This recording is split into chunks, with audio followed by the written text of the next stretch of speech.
자, 국민의힘 내부 상황으로 좀 가도록 하겠습니다. 이 추석 연휴가 끝나고 국민의힘 내부 이 달력표 일정이 굉장히 숨가쁘게 돌아갑니다. 이 14일 가처분 신청 결정이 나오고요. 또 이 19일에는 새 원내대표도 뽑습니다. 비대위원 선정도 곧 임박해서 내일 발표될 것으로 보입니다. 영상 보겠습니다.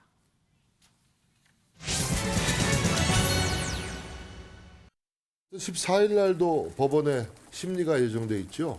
정치와 정당의 자율적 영역에 대한 법원의 과도한 개입은 소위 말해서 사법자재의 선을 넘은 것이라는 지적이 많았습니다. 우리는 공당으로서 법원의 판단을 피해갈 수 있는 방도가 없기 때문에 겸허한 마음으로 법원의 판단을 기다리겠다라는 생각이고요. 우리 법률지원단에서도 14일 날 법원의 심리에 철저하게 대응하고 있다라는 말씀도 아울러서 드리겠습니다. 기존 비대위원분들 중에서도 그대로 가시는 분들도 결정이 된 바가 있습니다. 기존 비대위원들은 대부분 바뀔 것 같아요. 남는 분도 있다는 말씀이세요? 아니, 없을 것 같아요. 그러니까 일단 원칙적으로는 전원 바꾸는 방침으로 비대위원장님께서 구상하고 계시는 걸로 이해했습니다. 네, 내일쯤에 새 비대위원들이 발표가 될 것으로 보입니다. 모레 14일 날에는 이준석 전 대표가 이 지금 정진석 비대위원장을 비롯해서 이 가처분 신청을 내놨는데 이거에 대한 신문이 있습니다.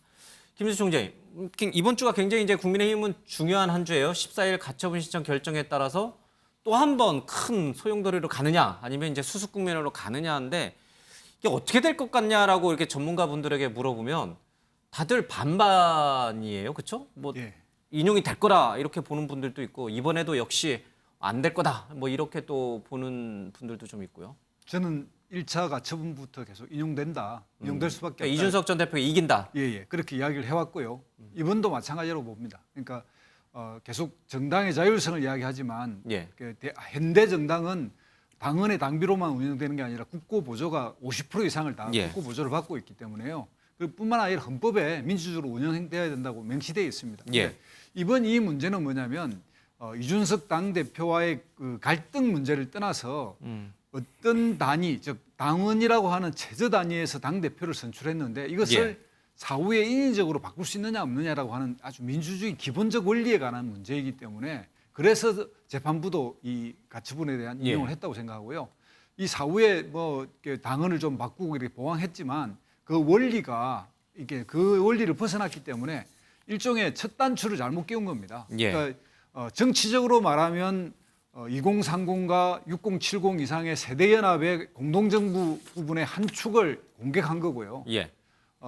절차로 보면 당헌에 의한 그래서 당헌 투표가 반영된 투표를 통한 선출된 당대표를 그보다 더 작은 단위, 즉 최고위원회 사태를 통해서 전국위원회라든 이런 이름으로 비대위를 띄움으로 해서 기존 그 당대표를 전 당대표로 예. 만들어버린 이런 일이기 때문에 이번에도 이것은 첫 단추를 잘못 끼운 거는 다시 풀어서 처음부터 이렇게 예. 뿌려야 되기 때문에 그런 부분에서 보면 가처분 인용될 수밖에 없다 이렇게 생각이 됩니다. 뭐 다른 분들은 어떻게? 아니 근데 이게 민주당은 이제 국민의힘이 이것 때문에 그 엄청나게 혼란에 빠지고 예. 고생을 하니까 쌤통에다 하는 심정으로 이 뭐 그렇게 뭐 가처분이 인용되는 게 맞다 이렇게 생각하는데 조금 길고 조금 정치인으로서 이 문제를 좀 봤으면 좋겠어요. 그러니까 지금은 이제 황정수 판사의 판결 때문에 국민의힘이 엄청나게 괴로움을 당하고 있습니다. 근데 거꾸로 이런 판결이 사법부에서 계속 남용이 된다면 언젠가는 민주당에게도 이런 사법의 부당한 칼날이 갈 수 있다. 이런 관점에서 좀 봐야 되는데 지금 단기적인 그 뭐 반사이득 이런 걸로만 보니까 이제 이런 발언들이 나온다고 그러는데 제가 한번 물어볼게요. 우상호 비대위는 오케이인데 주호영 비대위는 안 되는 이유가 뭐죠? 그러니까 이 당의 비상 상황이에요. 국가의 비상 상황이라면 예. 국가의 통치자가 과거와 같이 뭐 특별한 비상 상황이 아닌데 말이죠. 비상 상황인 것처럼 조장을 해가지고 예. 뭐 비상 계엄령을 내린다든가 이런 거는요. 헌법과 법률에 엄격하게 그 비상 계엄령의 요건 같은 거를 정해놔야 됩니다. 예. 그러나 이건 당의 비상 상황이에요. 당의. 당의 비상 상황은 그 당의 구성원들이 자율적으로 판단을 해야 되는 겁니다. 예. 근데 그런 문제를 그 가지고 이 사법이 들어왔단 말이에요. 그러니까 절차상의 합법성을 따지는 게 이제까지 이런 문제에 있어서 법원의 그 판단의 그거였는데 그게 아니고 이제 비상 상황이다 아니다 이걸 판사가 판단하고 있어요. 그러니까 이런 그래서 저는 뭐 어떻게 될지 모르겠어요. 그러니까 법리적으로 보면요. 그게 인용될 것이라고 생각하는 사람은 별로 없었습니다. 정치적으로는 반반일지 모르겠지만 법리적으로는 어떻게 예. 민주적 정당성을 판사가 그것도 뭐 국민의힘에 대해서 상당히 안 좋은 감정을 품고 있는 그런 경력을 가진 판사가 이게 지금 국민의힘이 비상 상황인지 아니죠? 왜 그분이 판단합니까? 그러니까요. 지난번에도 사실 그런 논리가 당 국민의힘 내부에서 강하게 있었고 그래서 다들 이준석 전 대표의 가처분 신청이 이제 인용되지 않을 것이다, 기각될 것이다 이렇게 이제 봤는데 거꾸로 이제 인용이 됐죠. 그래서 부랴부랴 당원을 개정을 했죠. 비상 상황에 대한 추가 조항도 넣고 그래서 절차적인 부분은 이제 다 마무리를 져서 새로 비대위원장을 뽑았으니 이제 문제가 없다는 게 지금 국민의힘 내부인데 정말 지난번처럼 또 한 의문에 1패를 또 당할 수도 있나요? 그 주호영 비대위가 2022년 1차 비대위였다. 9월 달에. 예. 그리고 이제 정진석 비대위 2차 비대위죠. 다 바꾼다고 했고. 예. 이제 절차적 그 문제를 하자를 치유했으니 치유하는 결과에 따라서 절차에 의해서 예. 새로 뽑힌 비대위이기 때문에 문제가 없다라고 주장할 터이고 예. 국힘의 대변인은 저 법률가들은 나가서 모레 말이죠. 그다음에 이준석 대표 측에서 그럼에도 불구하고 이거 역시 사법심사의 대상이 될 거라고 하면서 또한 똑같은 논거로 1차와 마찬가지로 예. 붙을 텐데 어쩔지는 모르겠어요. 다만 제 생각에 개인적인 생각에는 이번에는 아마 내용의 타당성에 대해서는 사법부에서 법원에서 판단하기가 좀 어려워지는 그런 영역은 분명히 있는 건 아니냐는 그런 생각을 해요. 왜냐하면 이게 보면 우리 당헌 당규에 보면 전국위원회가 전당대회 수임 기관으로서 당헌 당규를 고칠 수 있는 권한이 있다고 돼 있고 이것은 다만 전제 조건은 나중에 열리는 전당대회에서 추인을 받도록 하는 그런 부분이 되어 있는 거예요. 예. 그거는 치유된다고 보면 단 하나는 문제는 이제 서병수 의원이 의장으로서 안 하겠다고 했는데 부의장이 사회를 볼 수 있다 이런 조항도 없었더라고요. 이 부분도 어떻게 볼 것이냐. 따라서 제가 보기에는 절차의 적법성을 이번에는 법원에서 엄격하게 따지지 않을까라는 개인적인 판단을 갖고 있습니다. 우리 박 교수님도 짧게 의견 들을까요? 저 신지호 의원님이 그 정확한 부분을 찍었다라고 생각이 드는데요. 법원에서 지난번에 비상 상황이라는 정의를 내려버렸어요. 비상 상황이 아니다라고. 그렇기 때문에 이번에도 똑같이 인용되어야지만이 앞에 논리와 그대로 연속선상에서 맞아 떨어지는 겁니다. 같은 재판부죠? 같은 재판부고. 뭐 저도 그렇게 생각을 하고요. 물론 저도 이제 신지호 의원님하고 똑같은 생각을 갖고 있습니다. 정당의 비상 상황을 왜 법원이 판단하죠? 그건 사실 사법의 과잉입니다. 절차와 형식에 문제가 있었다. 민주적 절차를 어긋났다. 이런 부분에 대해서는 충분히 법원이 지적할 수 있습니다만은 정당의 비상 상황에 대해서 지적하는 것 저는 맞지 않다고 생각하는데 그럼에도 불구하고 비상 상황이라는 이야기를 같은 재판부가 해버렸기 때문에 이번에도 똑같이 인용될 수밖에 없지 않나 그런 생각이 듭니다. 예.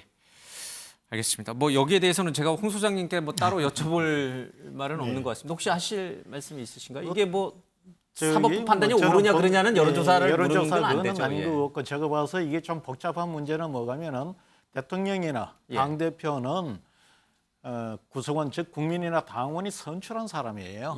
그렇기 때문에 이번에 문제가 되는 거는 그렇게 선출직을 예를 들어서 물릴 때는 아마 이것은 다른 비선출직의 당직자를 징계하는 거하고는 전혀 다른 원리가 작동이 되지 않나 이렇게 보여져요. 예.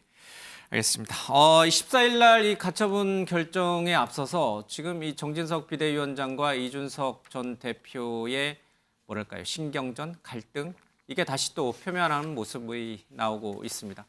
과거에도 그랬었죠. 이 우크라이나 방문을 놓고선도 아주 격한 설전이 두 분 사이에 오갔는데 지금 이 가처분 신청 결정 심리를 앞두고도 똑같은 분위기가 연출되고 있습니다. 영상 보겠습니다.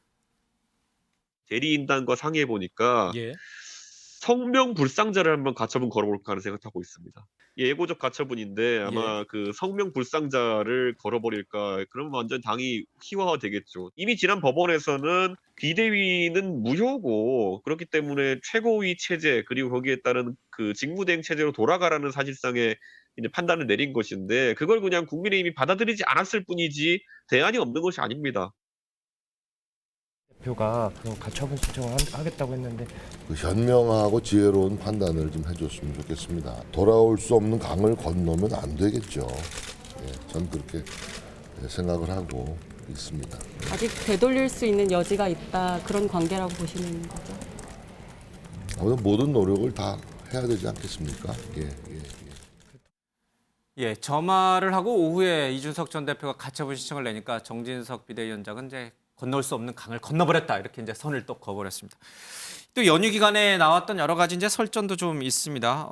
이준석 전 대표 수락산에서 힘드니까 이제 사는 동네가 이제 그쪽 상계동 쪽이니까 수락산에서 힘드니까 쉬운 803에서 서성인다 해 초선이나 해보고 말해라 뭐 이제 이런 식의 얘기를 하고 있죠. 대구 803에서 칩거에 들어갔던 이준석 전 대표를 비판했고 이준석 전 대표 측에서는 뭐 당대표를 한 번이라도 해봤느냐 뭐 전형적인 꼰대 구태 정치다라고 하면서 양측이 아주 치열한 또 신경전을 벌입니다.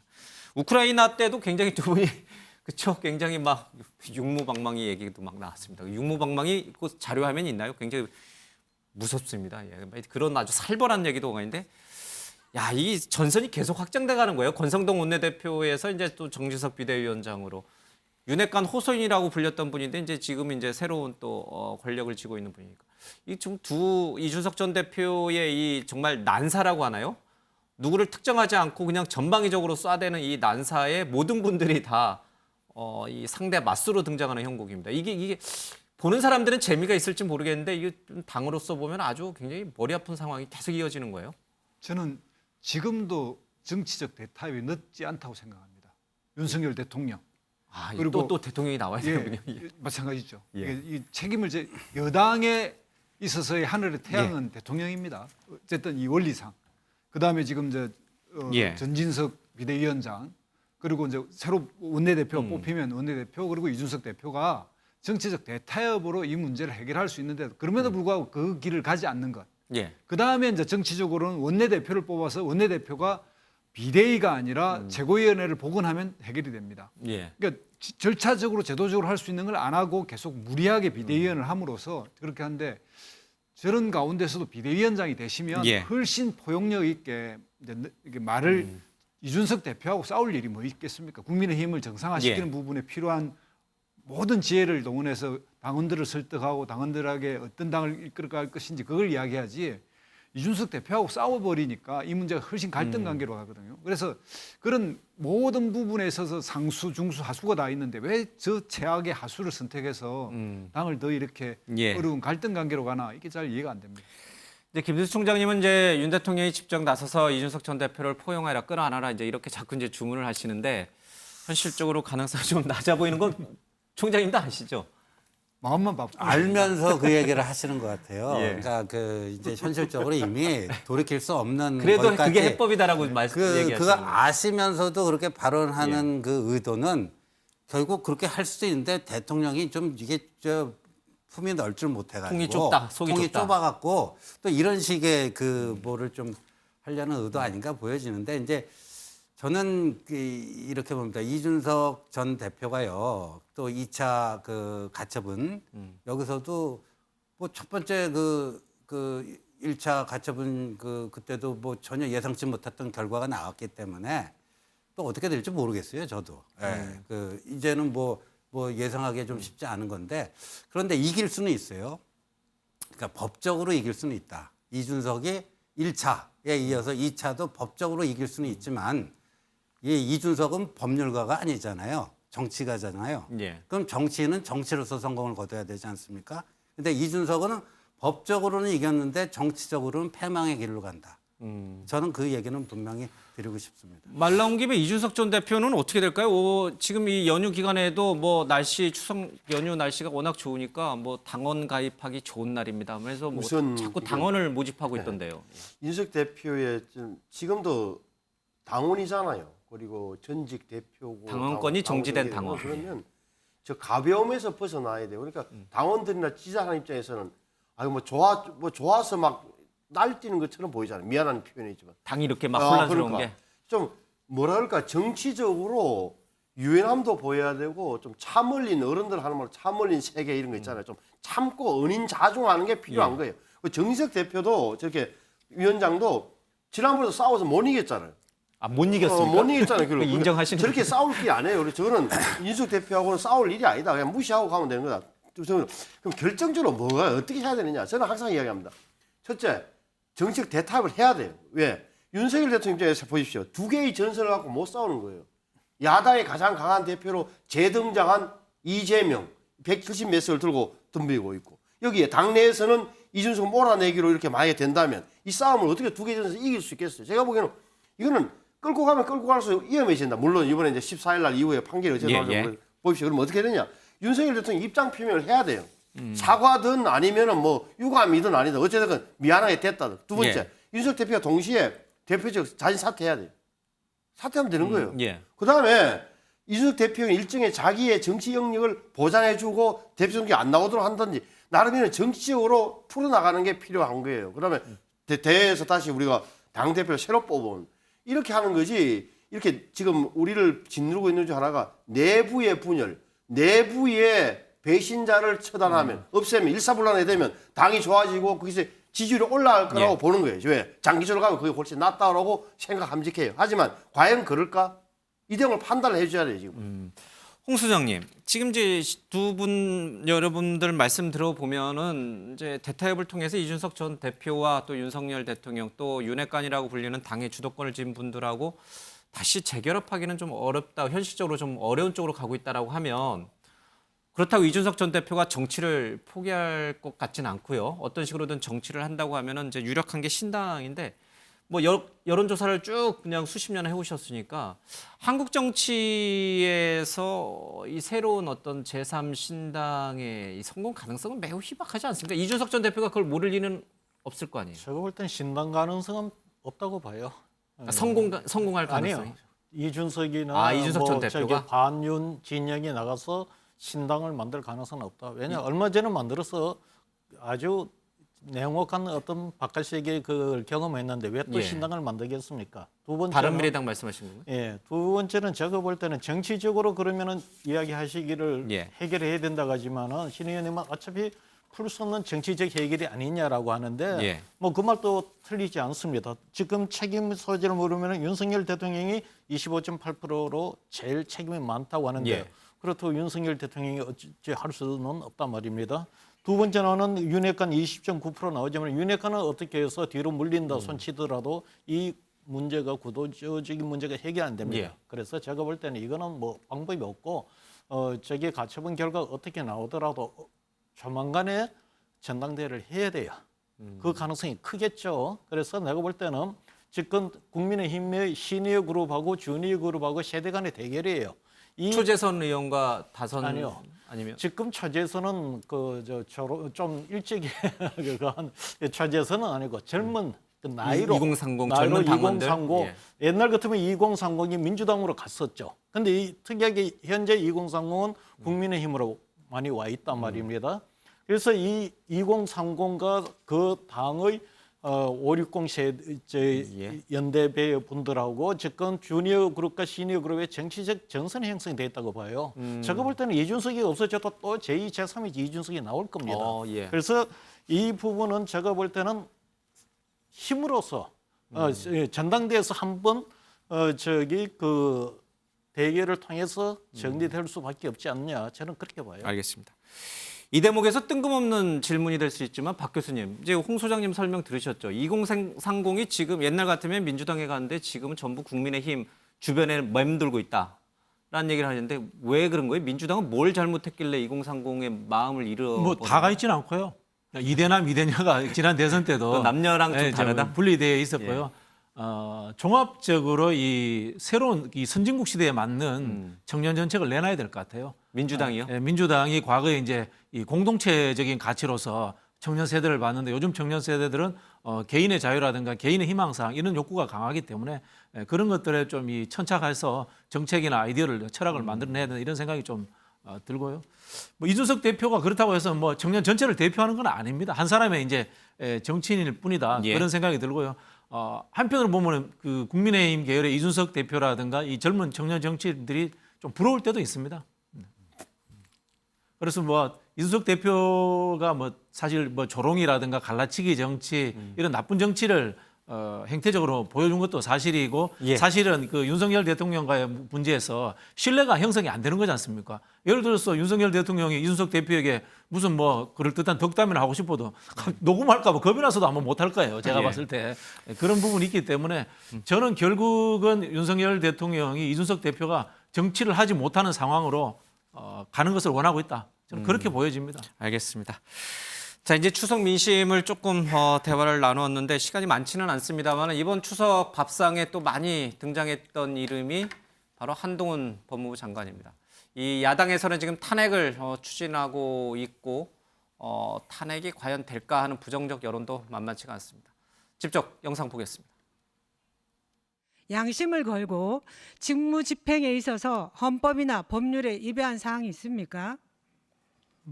제가 여러 번 말씀드렸는데요. 다수당인 민주당에서 절차에 따라 탄핵을 발의하신다면 전 절차 내에서 당당하게 임하겠습니다. 그런데 민주당은 왜 이렇게 유독 한 장관에 대해서만 탄핵을 주장하는 등 공세를 강하게 편다고 생각하십니까? 제가 취임한 지 100일 정도 됐는데요. 근데 유독 국민을 범죄로부터 보호하기 위한 것과 관련된 범죄 업무 수행에 대해서는 이견이 있으신 것 같습니다. 저는 할 일 하는 것이라고 생각하고 있고요. 평가는 국민께서 하실 거라고 생각합니다. 시간이 많지 않아서 제가 한 30초 정도씩만 좀 드려야 될 것 같아요. 때리면 때릴수록 커지는데 왜 야당은 자꾸 때립니까? 탄핵도 하고 뭐 이렇게 그렇게 많이 안 커졌습니다. 약간 커졌을 뿐입니다. 이제 사실은 그 한동훈 장관의 태도는 굉장히 문제가 있습니다. 제가 늘 말씀드립니다만은 국회의원들이 여야를 떠나가지고 장관에게 질의할 때는 국민의 대표로서 질의하는 겁니다. 거기에서 더불어민주당을 직접적으로 언급을 한다거나 과거에 민주당이 위장탈당 꼼수를 썼다. 이거는 장관의 표현으로서는 절대 써서는 안 된 아주 오만한 표현입니다. 탄핵 사유가 된다? 탄핵 사유는 뭐 아니라고 봅니다. 그 부분이. 표현을 그렇다고 해서 뭐 탄핵 사유가 되는 건 아니잖아요. 탄핵 사유는 헌법과 법률을 위반했을 때 이제 탄핵 사유가 되는 건데 이런 부분에 대해서는 저는 여야를 막론하고 따끔하게 장관에게 경고해야 된다고 봅니다. 그런 부분이 있고요. 한편으로 보면 저는 그 한동훈 장관이 탄핵이라든가 이런 갈등을 유발하는 측면이 있다고 봅니다. 장기적으로 한동훈 장관이 정치를 하고 싶어 하고 있다. 저는 그런 해석이 됩니다. 정치를 하게 되면 여당의 차기 주자로 유력합니까? 지금 여론조사는 일부 그런 조사도 있긴 하던데. 제가 원래 가능성이 별로 없다고 보죠. 저는 그래 보는 편이에요. 왜냐하면 약간 느낌이 한동훈 장관이 갖고 있는 장점이 뭐죠? 샤프하다, 똑똑하다, 논리적이다. 민주당 의원들이 한마디도 안 지르다. 굉장히 합리적이고 조곤조곤한 이런 게 장점이고 일부들은 컴퓨터 달린 윤석열이다 뭐 이런 표현도 쓰더라고요. 그러니까 어떻게 보면 좀 이런 건데 정치라는 게 쉽게 되는 게 아니고 두 번째는 윤석열 대통령 다음에 또 검사 출신에서 대통령을 시킬 만한 마음의 준비가 국민들 안 돼 있어요. 제가 보기에는 정확하게 지금은 윤석열 대통령의 마음 떠났던 보수층에서 그나마 한동훈이 있기 때문에 한동훈으로 가서 지지도가 붙어 있다라고 보는 거고 정치력이 전혀 입증 안 됐잖아요. 그리고 여권 내에서도 크면 클수록 굉장히 견제가 들어갈 겁니다. 알겠습니다. 글쎄요, 뭐 탄핵 여부는 좀 차치하고 정말 한동훈 장관은 정치에 관심 있는 거예요? 총선에 나오는 거예요? 다음 총선에? 제가 볼 때는 나올 가능성도 꽤 있다고 봅니다. 그러니까 지금 행보로 봐서 정상적인 장관으로서의 수행보다는 정치 장관화됐고요. 본인도 그걸 의식하고 있는 것 같습니다. 그래서 답변이나 이런 거에서 한마디도 지지 않고 정치적으로 공세를 하고 있지 않습니까? 그런데 그런 측면에서 보면 뭐 지금까지 국회에서 탄핵이 세 분밖에 안 되지 않습니까? 노무현 대통령, 박근혜 대통령 그리고 임성근 부장판사라고 그렇긴 하지만 헌법과 법률에 명백한 위반이 되면 국회의원들이 두려워할 이유가 없죠. 저는 뭐 충분히 탄핵할 수도 있다고 생각합니다. 신지호 의원은 어떻게 보세요? 한동훈 장관의 미래를. 뭐 본인의 선택 아니겠습니까? 본인의 선택에 따라서 그런데 이제 정치라는 거는 모르겠어요. 제가 봐서는 그렇게 선제성이 발휘될 수 있는 그런 영역은 아닙니다. 무슨 암만 천재라고 해서 대통령 되는 건 아니다. 암만 똑똑한 사람이라도 무수한 시행착오를 통해서 거기서 단련되고 내공이 쌓이지 않으면은 쉽지 않은 영역이 저는 정치라고 생각합니다. 제가 주관적으로 해석했는지 모르겠는데 네 분 모두 한동훈 장관의 미래, 별이 되는 순간에 대해서는 조금씩 부정적인 의견, 생각이 조금 많으신 것 같아요. 홍 소장님은 어떻게 보고 계세요? 지금의 이런 여론조사는 의미 있을까요? 제가 볼 때는 이 여론조사가 그대로 뭐 의미 있게 간다고 볼 수는 없어요. 예를 들어서 지난 민주당 이낙연 그 총리 하던 시절에 고공행진을 하다가 다들 대통령 떨어졌죠. 될 것처럼 얘기를 하셨죠. 그때. 제가 기억에 2000년도 10월 달인 조사인가요? 저희들 조사도 이거 갑자기 윤석열 대통령 후보로 등장하면서 이제 또 왔죠. 그런데 제가 볼 때는 이 한동훈 장관은 아마 윤석열 대통령의 지지율, 이 성패만이 결정이 날 것입니다. 연동성이 강하다 이런 뜻이죠. 단 하나 분명한 거는 차기 대권 주자에 저렇게 지지율이 나오는 이상 정치를 안 할 수가 없습니다. 정치는 왜요? 분명히 바람이 들어와요? 그거는 세상에 최고의 큰 야망이 대통령이 아니겠어요. 뭐 예. 여론조사가 저렇게 나오는데 한 장관이 왜 정치를 안 하겠어요? 제가 볼 때는 뭐 정치 성공할지 여부는 떠나갖고 분명히 합니다. 알겠습니다. 오늘 추석 연휴 마지막 날 추석 민심을 좀 진단해 보는 시간을 가졌습니다.